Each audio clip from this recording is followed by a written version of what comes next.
بسم اللہ الرحمن الرحیم۔ حضرت شیخ سعدی رحمۃ اللہ علیہ ایران کے ایک بہت بڑے اسکالر گزرے ہیں۔ آپ فرماتے ہیں کہ ایک شخص نے سونے کی ایک اینٹ پڑی پائی۔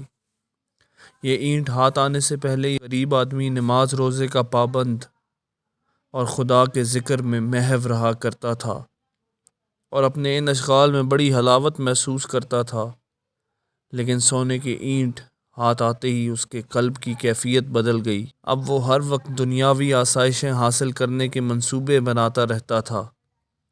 کبھی سوچتا کہ مجھے ایسا شاندار مکان تعمیر کرانا چاہیے جس کے ساتھ ایک باغیچہ بھی ہو۔ کبھی اعلیٰ درجے کے لباس اور بہترین بستر بنوانے کے منصوبے بناتا۔ اس پریشان خیالی سے تنگ آ کر ایک دن وہ جنگل کی طرف نکل گیا۔ وہاں اس نے دیکھا کہ ایک شخص قبر کی مٹی پر اینٹیں لگا رہا ہے۔ یہ منظر دیکھ کر اس کا قلب بیدار ہو گیا۔ اس نے سوچا کہ میں بھی کیسا احمق ہوں، سونے کی ایک اینٹ کو دل میں بسا لیا ہے۔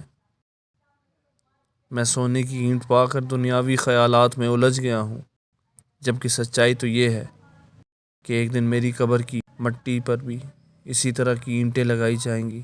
مجھے یہ خیال ہی نہیں رہا کہ عمر کا قیمتی سرمایہ یوں ہی برباد ہو رہا ہے۔ حضرت سعدی نے یہ بتایا ہے کہ دولت دنیا انسان کے دل کو سخت کر دیتی ہے۔ وہ اللہ تعالیٰ کی یاد سے غافل ہو کر دنیاوی معاملات میں غرق ہو جاتا ہے۔